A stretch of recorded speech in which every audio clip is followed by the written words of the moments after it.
Welcome, student. Welcome to the online lectures of Takshashila Institute of Commerce. In the previous lecture, in your subject Business Communication, we will discuss about the modes of communication, in which we will discuss about the fax. Fax machine વિશે આપણે જોયું હતું અગાઉના કમ્યુનિકેશનના લેક્ચરમાં, અને એમાં આપણે એ જોઈ રહ્યા હતા કે ભાઈ માહિતી સંચારના વિવિધ સાધનોમાં ફેક્સ મશીન છે એના વિશે આપણે ડિટેલ સમજ્યા હતા કે ભાઈ ફેક્સ મશીન કોને કહેવાય છે અને 21st સેન્ચુરીમાં ફેક્સ મશીન છે કેવી રીતે કામ કરે છે, કેવી રીતે ઓપરેટ થાય છે. Now today we will discuss about the advantages of fax. Advantages means કે ફેક્સના ફાયદાઓ કે લાભ કે તો તમારે છે એ આ કહી શકાય. એડવાન્ટેજીસ પણ કહેવાય છે અને મેરિટ્સ પણ કહેવાય. શું મેરિટ્સ? બરાબર, મેરિટ્સ પણ કહેવાય છે કે મેરિટ્સ ઓફ ફેક્સ અથવા તો એડવાન્ટેજીસ ઓફ ફેક્સ. તો આપણે આજે જોઈએ છીએ કે ફેક્સના ફાયદાઓ.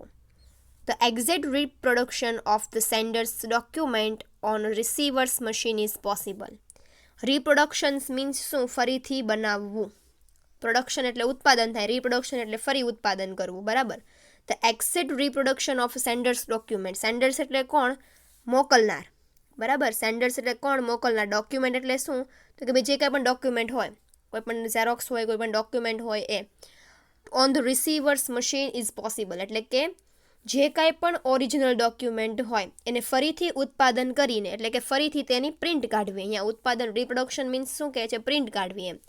The exact reproduction of sender's document એટલે કે સેન્ડર એટલે કે મોકલનાર વ્યક્તિએ મોકલેલા ડોક્યુમેન્ટની તમે ઝેરોક્સ કોપી, રિસીવર છે એ એક્ઝેક્ટ એવી જ કોપી છે એ ફેક્સ મશીન દ્વારા કાઢી શકે છે.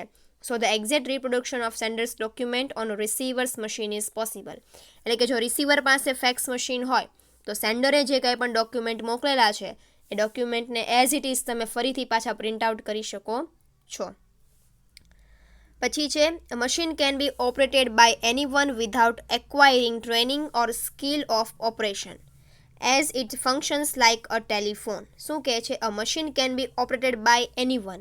ઓપરેટેડ એટલે શું? ચાલુ કરવું. ઓપરેટ એટલે શું? ચાલુ કરવું અથવા તો કન્ટિન્યુ કરવું એમ. A machine can be operate by anyone એટલે કે મશીન છે કોઈ પણ દ્વારા કામ કરી શકે છે. ફેક્સ મશીન છે કોઈ પણ વ્યક્તિ ચલાવી શકે છે વિધાઉટ એક્વાયરિંગ ટ્રેનિંગ એટલે કે કોઈ પણ પ્રકારની ટ્રેનિંગ મેળવ્યા સિવાય, કોઈ પણ પ્રકારની તાલીમ નથી મેળવવી પડતી ફેક્સ મશીનને શીખવા માટે. ફેક્સ મશીન કેમ કામ કરે છે, કેમ ઓપરેટ થાય છે એ શીખવા માટે તમારે કોઈ ટ્રેનિંગ લેવી પડતી નથી. So you can use the fax machine without acquiring any training. કોઈપણ પ્રકારના તાલીમ વગર, કોઈપણ પ્રકારની શીખવાડ્યા વગર પણ ફેક્સ મશીનમાંથી તમે છે ઝેરોક્સ કાઢી શકો છો. The skill of operation as it functions like a telephone. કારણ કે એ કેની જેવું કામ કરે છે? મોબાઈલની જેવું જ કામ કરે છે. ફોર એક્ઝામ્પલ આપણે ઝેરોક્સ મશીનની વાત કરીએ તો ઝેરોક્સ મશીન છે એને માટે તમારે કોઈ મોટી ટ્રેનિંગ લેવાની જરૂર નથી. તમે ઝેરોક્સ મશીનમાંથી એક વખત ઝેરોક્સ કરતાં કોઈને જુઓ, તમે જાતે તમારી જાતે ઝેરોક્સ કરી શકો છો. એઝ ઇટ ઇઝ એવી જ રીતે ફેક્સ મશીન છે પણ એમ જ કામ કરે છે કે તમારે ફેક્સ મશીનને ઓપરેટ કરવા માટે, શરૂ કરવા માટે કોઈ પ્રકારની ટ્રેનિંગ લેવી પડતી નથી. You can operate by yourself. તમે તમારી જાતે એને ઓપરેટ કરતાં, એને ચાલુ કરતાં શીખી જાઓ છો, લાઇક અ મોબાઈલ ફોન એટલે કે ફોનની જેમ. Using fax can eliminate some of the major disadvantages or letter. તો કે ભાઈ યુઝિંગ ફેક્સિસ એટલે કે ફેક્સ મશીનનો યુઝ કરવાથી can be eliminated some of the major disadvantages of letter.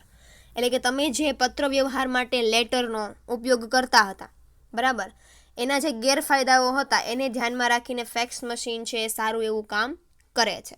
શું? By using the fax machine એટલે કે ફેક્સ મશીનનો ઉપયોગ કરવાથી some of the major disadvantages of letter. Letter એટલે શું? પોસ્ટ થ્રુ તમને લેટર, ડોક્યુમેન્ટને કોઈ પણ એવી વસ્તુ હોય કે જે તમને પહેલાં પોસ્ટ દ્વારા કે કુરિયર દ્વારા તમને મળતી હોય તો એ મળવામાં તમારે 1-2 દિવસનો સમય લાગે. પણ જ્યારે ફેક્સ મશીનમાં શું હોય? તમે તમારા ફેક્સ સેન્ડર પોતાના ફેક્સ મશીન પરથી રિસીવરના ફેક્સ મશીન ઉપર ફેક્સ કરી નાખે તો ડાયરેક્ટ એને પોતાની જરૂરી એવી ડોક્યુમેન્ટ, કોઈ પણ જરૂરી એવા પત્ર છે એ તરત ઝડપથી એને મળી જાય. એલિમિનેટ એટલે શું? રિમૂવ કરવું. એલિમિનેટ મીન્સ રિમૂવ કરવું, રદ કરવું એમ. The uses of fax machine eliminate some of the major disadvantages એટલે કે જે લેટર આપણને પોસ્ટ થ્રુ કે કુરિયર થ્રુ મળતા હતા એના દ્વારા જે આપણે ગેરફાયદાઓ કે આપણી જે મર્યાદાઓ હતી એને કારણે ફેક્સ મશીન છે એ સારું એવું કામ કરે છે. That is cost and time while retaining its advantages. તો શું કહે છે કે ભાઈ જેમ કે કોસ્ટ છે, તમે લેટર છે અને પોસ્ટ કરો કે કુરિયર કરો તો એમાં તમારે કોસ્ટ જાય, સમય જાય, મતલબ ખર્ચ થાય, સમય જાય, એ બધું છે એ આપણે ફેક્સ મશીનથી ઇઝીલી કરી શકીએ છીએ એમ. Providing a permanent record and allowing the time for both sender and receiver to consider the message.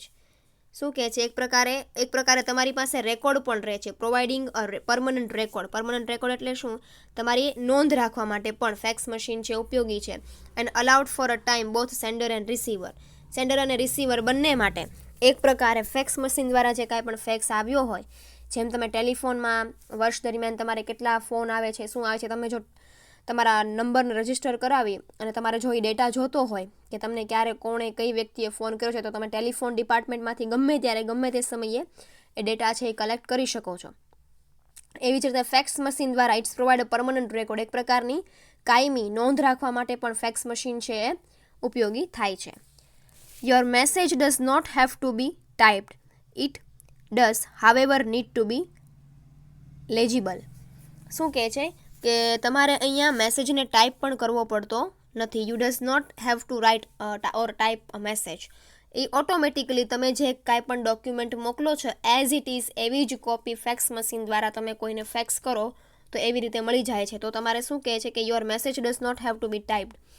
It does however need to be legible. મતલબ કે જેવી રીતે તમારી પાસે મેસેજ હોય છે એવી જ રીતે તમે કોઈ પણ વ્યક્તિને ફેક્સ કરી શકો છો.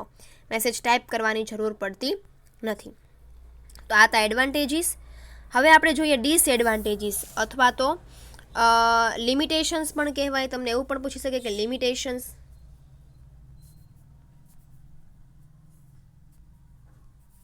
અને ડીમેરિટ્સ.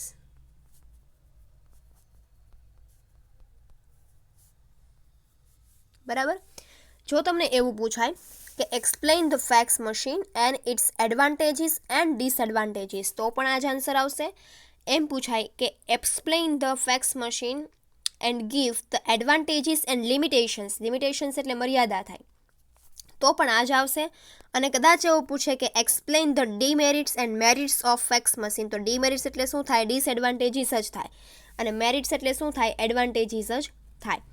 સો now we will start the disadvantages of fax. કે હવે આપણે જોઈએ કે ફેક્સ મશીનના ગેરફાયદાઓ શું છે, તેની મર્યાદા શું છે. So the first is fax is a sort of a facsimile. A facsimile is a type of something not an original. હવે શું કહે છે? A fax machine is a sort of a facsimile. facsimile છે sorry. ફેસીમેલનું short form થાય છે fax. એમ કહેવા માંગે છે. ફેસીમેલ છે એ ફેક્સનું પૂરું નામ છે અને શોર્ટ ફોર્મ શું છે? ફેક્સ છે. A facsimile is a copy of something not an original.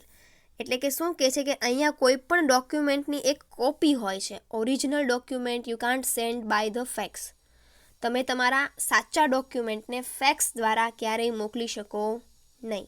એમ કહેવા માગે છે. ઓરિજિનલ ડોક્યુમેન્ટ્સ કે કોઈ પણ ઓરિજિનલ વસ્તુ હોય, ઓરિજિનલ માહિતી હોય, ઓરિજિનલ ડેટા હોય, એ તમે ફેક્સ મશીન દ્વારા મોકલી શકતા નથી. You can only send the copy of something. Means કે કોઈ પણ ડોક્યુમેન્ટની તમે માત્ર કોપી મોકલી શકો છો.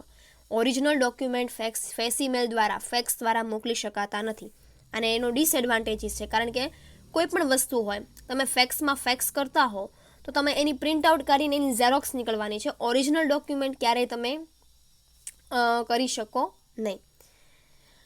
રિસિપ્ટ્સ must have recipients must have a fax machine, then only message can be transmitted. અહીંયા રિસિપન્ટ્સ નો આવે પરંતુ અહીંયા રિસીવર આવે. શું આવે? Receiver. Receiver must have a fax machine, than only message can be transmitted. એટલે કે રિસીવર પાસે પણ ફેક્સ મશીન હોવું જરૂરી છે. રિસીવર પાસે ફેક્સ મશીન ન હોય એટલે કે મેસેજ મેળવનાર વ્યક્તિ પાસે ફેક્સ મશીન ન હોય તો you can't send your message by fax. તો તમે તમારા મેસેજને ફેક્સ દ્વારા મોકલી શકો નહીં. સો અહીંયા એવું કહે છે કે રિસીવર પાસે ફેક્સ મશીન હોવું જરૂરી છે. Receiver must have a fax machine. Than and then you can send message or than and then message can be transmitted. તો જ તમે મેસેજનું ટ્રાન્સફર છે કરી શકો છો. Both fax and email are being effectively used for transmitting a written message. Both શું કહે છે? both એટલે શું? fax machine અને email are being effectively used for transmitting written message. એટલે કે જે લખાણ લેખિત મેસેજ હોય, જે લેખિત સંદેશો હોય, એને આપલે કરવા માટે ઈમેલ અને ફેક્સ છે એ ખૂબ ઉપયોગી છે. However while both have the advantages of immediacy, એટલે કે હાવેવર while શું કહે છે કે બંનેનો એક ફાયદો શું છે કે બંનેનો both will have an advantages of immediacy, એટલે કે ઝડપથી. ઇમિડિયેટ એટલે શું થાય? તરત તમે ઈમેલ કે ફેક્સ દ્વારા મેસેજ છે મોકલી શકો છો, જેને મોકલવો હોય એને, બરાબર. ઇમિડિયન્સી એટલે શું? એક પ્રકારે ઇમરજન્સીમાં પણ ફેક્સ અને ઈમેલ છે ખૂબ કામ આવે છે. જો તમારે કોઈ રિટર્ન મેસેજ છે, કોઈ લેખિતમાં લખાણ હોય અને તમારે ફેક્સ કે મેલ કરવું હોય, ત્યારે ફેક્સ મશીન છે અને ઈમેલ છે બંને બહુ કામ આવે છે. They are both less formal than sending a printed document. એક પ્રકારે કહેવાય ને કે ફોર્મલી તમે પ્રિન્ટેડ કોઈ પણ ડોક્યુમેન્ટ હોય, જેની તમે પ્રિન્ટ કાઢી શકો, એવા કોઈ પણ ડોક્યુમેન્ટ હોય તમે ઇઝીલી છે એ ટ્રાન્સફર કરી શકો છો. You need to evaluate carefully the need of formality in choices your transmission medium. Formality ખાલી તમારે એટલું જ યાદ રાખવાનું છે, બહુ લેન્થી ટોપિક છે એટલે યાદ રાખવાનું નહીં, ખાલી એટલું યાદ રાખવાનું. Email and fax both are an effectively use transmitting the return message. લેખિત લખાણમાં ઈમેલ અને ફેક્સ બંને ખૂબ ઉપયોગી છે અને બંને છે એક પ્રકારે ઇમિડિયેટ, તરત જ્યારે તમારે કોઈ પણ સંદેશાની આપલે કરવી હોય ત્યારે તમે એને તરત છે યુઝ કરી શકો છો. Sometime fax copy are not clear and pages are missing. શું કહે છે? ફેક્સમાં ઘણી વખત એવું થાય કે કોપીઝ આર નોટ ક્લિયર, એટલે કે જે તમે પ્રિન્ટ આઉટ કાઢો છો, ફેક્સ કર્યા પછી તમે જે પ્રિન્ટ આઉટ કાઢો છો એ ઘણી વખત ક્લિયર નથી હોતી, ચોખ્ખી નથી હોતી. પ્રિન્ટિંગ મિસ્ટેક હોય છે, અથવા તો પ્રિન્ટ લાઇટ આવવી, પ્રિન્ટ બહુ વધારે પડતી ડાર્ક આવી જવી. એટલે કે ઘણી વખત એવું થાય કે copy may not be clear, એટલે કે કોપી જે તમે કાઢો છો એ ક્લિયર પણ ન હોય, અથવા તો પેજીસ આર મિસિંગ. ઘણીવાર એવું થાય કે જે ફેક્સ મળ્યો છે એમાં અમુક પેજ મિસિંગ હોય, એટલે કે અમુક પેજ છે એ ફેક્સ થવાના રહી ગયા હોય. મિસિંગ મીન્સ શું થાય કે રહી જવું, કે ભાઈ છૂટી જવું એમ. તો એવું કહે છે કે ફેક્સ મશીન છે એમાં ક્લિયર કોપી હોતી નથી અમુક વખત, અને અમુક વખત છે અમુક પેજીસ છે છૂટી જવાની શક્યતા પણ રહે છે. Fax paper does not make a good permanent record for filing as an paper and print disintegrate with the time. શું કહે છે? Fax machine does not make a good permanent record for filing as a paper. Fax machine દ્વારા તમે જે કાંઈ પણ fax હોય છે એની પ્રિન્ટઆઉટ કાઢો છો, ફેક્સ મશીનમાંથી જે કાંઈ પણ પેપરની તમે પ્રિન્ટઆઉટ કાઢો છો, does not make a good permanent record. તમે એને લાંબા ગાળા સુધી નોંધ તરીકે રાખવું હોય, ફાઇલિંગ કરીને તમારે કોઈ ફાઇલમાં લાંબા ગાળા સુધી પેપરને રાખવા હોય, તો ફેક્સ મશીન છે એના પેપર એટલા બધા યુઝફુલ નથી. એ પ્રિન્ટ છે ઘણીવાર શું થઈ જાય છે? ડિસઇન્ટિગ્રેટેડ વિથ ધ ટાઈમ, એટલે કે ડેમેજ થઈ જવું, પ્રિન્ટ છે એ આછી થઈ જવી, લાઇટ થઈ જવી. એવું કહે છે કે લાંબા ગાળે ફેક્સ મશીન દ્વારા જે કાંઈ પણ તમે પ્રિન્ટ કાઢી હોય છે એ શું થઈ જાય છે? ડિસઇન્ટિગ્રેટેડ મીન્સ કે લાંબા ગાળે એ આછી પડી જાય છે. And the machine using ordinary bold paper.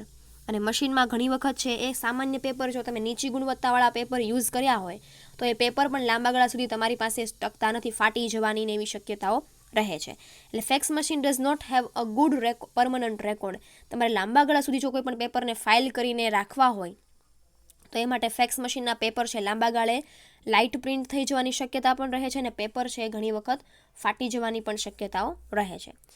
So today we will discuss about the fax machine and its advantages and disadvantages, અથવા તો મેરિટ્સ, બરાબર. In the next lecture we will start the another mode of communication and that is email. Email પણ communication એટલે કે માહિતી સંચાર માટેનો એક માધ્યમ છે, એક સાધન છે. તો આજે આપણે ફેક્સના ફાયદા અને ગેરફાયદાઓ જોયા. નેક્સ્ટ લેક્ચરમાં આપણે ઈમેલ વિશે જોઈશું. Thank you.